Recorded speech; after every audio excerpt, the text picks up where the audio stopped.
أنا يا صاحي كي تستريح وبث. بسم اللہ الرحمن الرحیم. روزے کی حالت میں میڈیکل سے متعلق کچھ مسائل ہیں، کچھ سوالات تھے، تو اس لیے مناسب یہ لگا کہ اسے اجتماعی بیان کر دیا جائے تاکہ سب کو فائدہ ہو. کچھ لوگ شوگر کے لیے انسولین لگاتے ہیں پیٹ میں، تو انسولین لگانے سے روزہ ٹوٹتا ہے یا نہیں؟ تو ایک اصول یہ سمجھ لیجئے، اور اس اصول کی روشنی میں آپ کو یہ سارے مسائل سمجھنا آسان ہو جائے گا. وہ اصول یہ ہے کہ روزہ بیوی سے ملنے سے ٹوٹ جاتا ہے، اور منہ یا ناک کے ذریعے کسی بھی چیز کو معدے تک پہنچانے سے روزہ ٹوٹ جاتا ہے. منہ یا ناک کے ذریعے کسی بھی چیز کو جو دوا یا غذا سے تعلق رکھتی ہو اسے معدے تک پہنچانے سے روزہ ٹوٹ جاتا ہے. اب اس اصول کو جب آپ سمجھ لیں گے تو آپ کے لیے یہ ساری باتیں سمجھنا آسان ہوگی. اب چونکہ انسولین میں منہ کے ذریعے دوا نہیں دی جا رہی ہے، تو اس وجہ سے انسولین لگانے سے روزہ نہیں ٹوٹے گا. انجیکشن لگانے سے، دوا کے انجیکشن، طاقت کے انجیکشن کی بات نہیں ہو رہی ہے، دوا کے انجیکشن جو گوشت میں لگائے جائیں یا جو رگ میں لگائے جائیں، ان دونوں سے بھی روزہ نہیں ٹوٹے گا، کیونکہ آپ اسے معدے میں نہیں پہنچا رہے. اسی طرح کان میں دوا ڈالنا، اس سے بھی روزہ نہیں ٹوٹتا. آنکھ میں ڈراپ ڈالنا، اس سے بھی روزہ نہیں ٹوٹتا. لیکن اگر آپ انہیلر استعمال کرتے ہیں یا لوبان استعمال کرتے ہیں، اگربتی کا دھواں کھینچ لیتے ہیں، سگریٹ پی لیتے ہیں، تو چونکہ یہ منہ کے ذریعے یا ناک کے ذریعے آپ کے معدے میں اتر جاتا ہے، تو اس سے روزہ ٹوٹ جائے گا. باقی آنکھ میں دوا ڈالنے سے اور کان میں دوا ڈالنے سے روزہ نہیں ٹوٹے گا.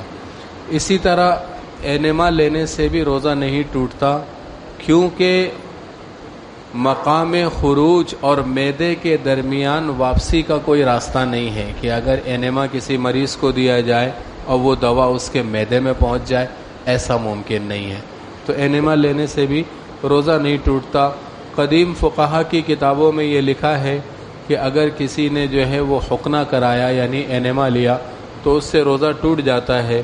ان کے خیال میں مقام خروج سے نجاست کے خارج ہونے کے مقام اور معدے کے درمیان واپسی کا راستہ ہے ان کے خیال میں. لیکن جدید تحقیق سے ہمیں یہ پتہ چلا کہ معدے تک کسی چیز کو پہنچانا ہو تو وہ ناک یا منہ کے ذریعے دی جا سکتی ہے، اور کوئی راستہ معدے تک پہنچانے کا نہیں ہے. تو اس وجہ سے اینما لینے سے بھی روزہ نہیں ٹوٹتا. ایک سوال اس میں یہ تھا کہ ایسا میک اپ جو واٹر پروف ہو، واٹر پروف میک اپ، اس سے وضو ہو جاتا ہے. تو ظاہر سی بات ہے وہ ویسے ہی واٹر پروف ہے، وہ جلد کے اوپر پانی لگتا ہی نہیں ہے، اس سے وہ پلاسٹک جیسا ہو جاتا ہے. تو اس میک اپ کی صورت میں نہ وضو ہوتا ہے نہ نماز ہوتی ہے. اگر ایسا میک اپ استعمال کرنا ہے تو پہلے وضو کر لیں، تاکہ بعد میں جو ہے وہ پہلے والے وضو سے آپ نماز پڑھ سکیں. اور اگر یہ میک اپ کر لیا اور وضو کی ضرورت پڑی تو پھر اس میک اپ کو اتارنا ضروری ہے. اسی طرح مہندی کا حکم ہے کہ اگر مہندی ہاتھ میں لگی ہے اور وہ مہندی ایسی ہے کہ وہ جلد میں جذب ہو گئی ہے، جیسے عام مہندی ہوتی ہے جلد میں جذب ہو جاتی، تو اس صورت میں آپ کا وضو ہو جائے گا. لیکن مہندی ایسی ہے کہ وہ پلاسٹک شیٹ کی طرح آپ کی جلد کے اوپر چپک گئی، تو پھر اس صورت میں وضو نہیں ہوگا. اسی طرح رنگ لگ جائے ہاتھ میں، انک لگ جائے ہاتھ میں، تو اس کو آپ دھو لیں، اور اس حد تک دھو لیں کہ جب تک وہ پانی کے ساتھ وہ انک نکلتی رہے آپ کے ہاتھ سے. جب وہ پانی کے ساتھ نکلنا بند ہو جائے تو اس کا مطلب یہ ہے کہ اب اسے نکالنا فی الحال ممکن نہیں ہے، تو اسی کے اوپر پھر وضو ہو سکتا ہے.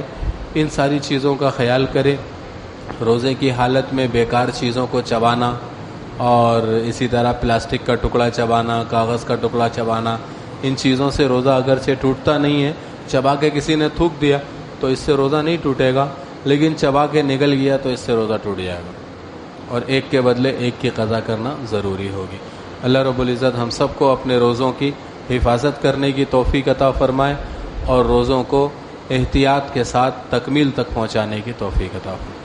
اللہم انت السلام و منک السلام تبارکت یا ذی الجلال والاکرام لا الہ الا اللہ وحدہ لا شریک لہ لہ الملک و لہ الحمد یحیی و یمیت وہو علی کل شیء قدیر اللہم لا مانع لما اعطیت ولا معطی لما منعت ولا ينفع ذا الجد منک الجد اللہم صلی علی محمد النبی الامی وعلی آلہ وسلم تسلیم اللہم ربنا آتنا فی الدنیا حسنہ وفی الآخرۃ حسنۃ وقنا عذاب النار صلی اللہ تعالی علی خیر خلقہ محمد وآلہ واصحابہ اجمعین